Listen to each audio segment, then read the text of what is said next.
And good afternoon, Campbell Corner Time on Pioneer 90.1, Wednesdays at 3:05, as we accent and highlight the East Grand Forks Public Library. Yippee!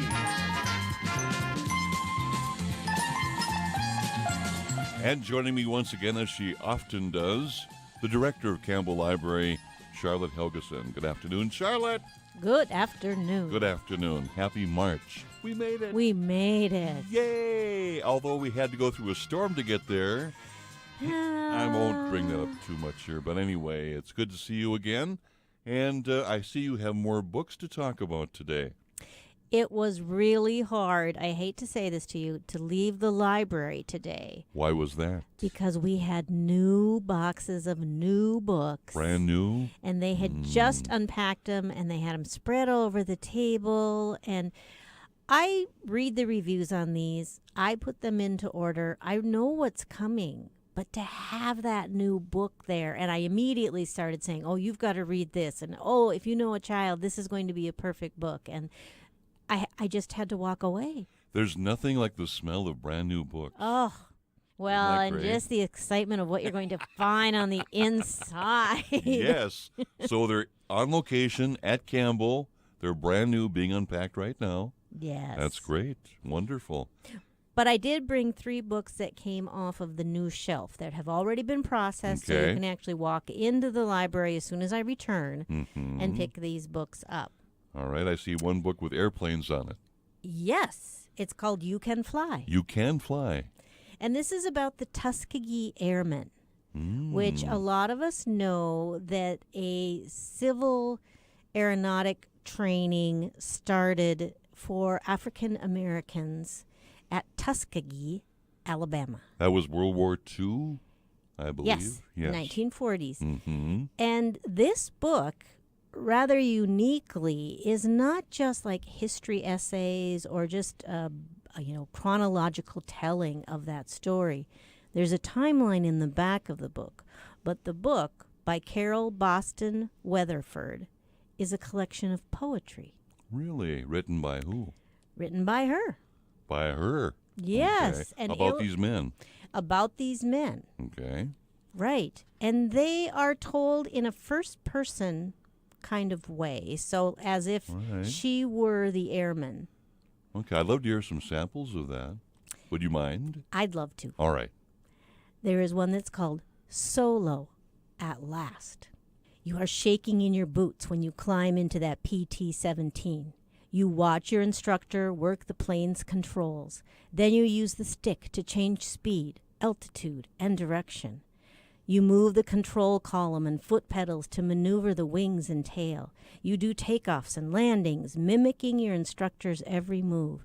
And you watch fellow cadets, one by one, fly solo.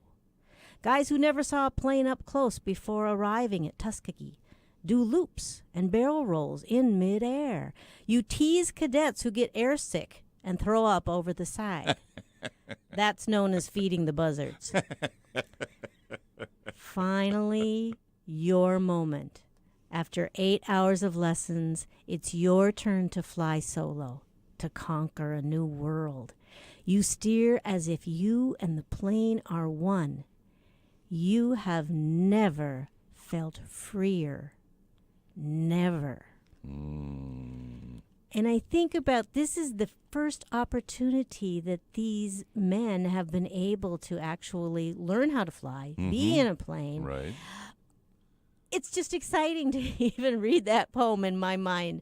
I think that a lot of people will enjoy the personal viewpoint of a piece of history.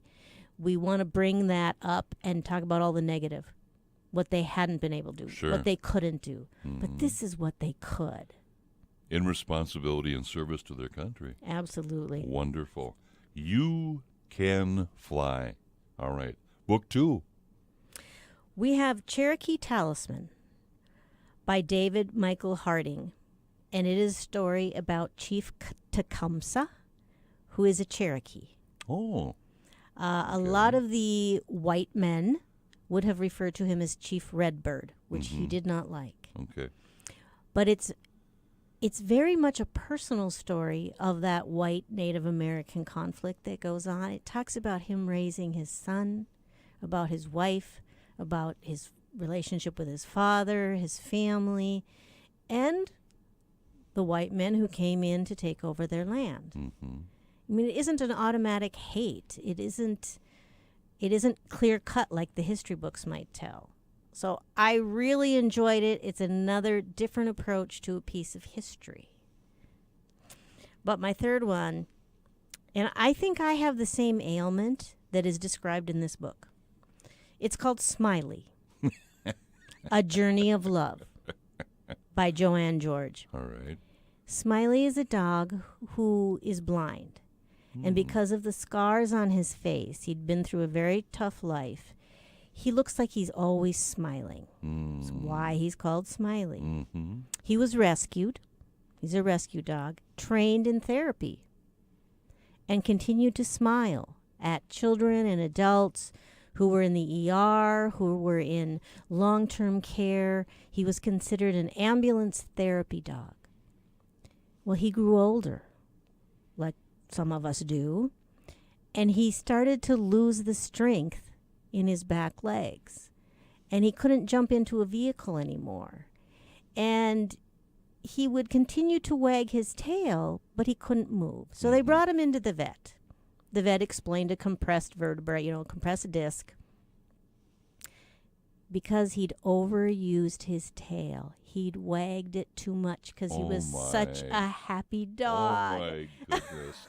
I've never heard of that. I hadn't either, the poor thing. They actually did acupuncture on him. They did treatment, and Smiley went on to continue to make people happy and to help them through some tough times. Mm-hmm. So even though this dog has had a lot of pain in his life, a lot, he was very loving, very dedicated, and very good to other people. Wagging his tail. Highly recommend reading Smiley. All right. 3 excellent choices of many at the Campbell Library. Anything new going on in the short term? Nothing new, which I hope that doesn't sound like a negative, because if we have all our regular stuff, we're really busy. It's a busy, busy time. Yes, we had Ralph yesterday. Lots of noise coming out of the room. We have our story time. We have Baby Bounce tomorrow. Angela will be doing that. Okay. Michelle's been doing the story times this week because Andrea is at a conference. Mm-hmm. So we have pop-ups that are going on right now. On Wednesday, that's typically what we do. So a very, very busy place. Besides tax prep that's going on, there's training going on in the rooms. And honestly, we're doing our very best with the ice in the parking lot. Oh, isn't that terrible? It is. It is. But the sun is wonderful. Yes. It's powerful now. And you have an art exhibit coming up soon, too. We're gathering entries for the community art exhibit. Mm-hmm. So please, anyone who's an artist of any kind, bring a sample or send us a sample and let us look at it. All right. To find out more about the Campbell Public Library of downtown East Grand Forks, stop on by and say hello. They're right after Mears Avenue, across the street by the main fire station there and Sherlock Park. And their phone number is 218-773-9121. And the website? egflibrary.org. All right. Happy thoughts and no snow and ice by next Wednesday. Maybe. Okay, I was going to say, is that a guarantee or a promise? It's the weather. It's the weather. I'm being optimistic here. All right. Thank you, Charlotte. Thank you. Campbell Corner Wednesdays at 3:05 exclusively on Pioneer 90.1.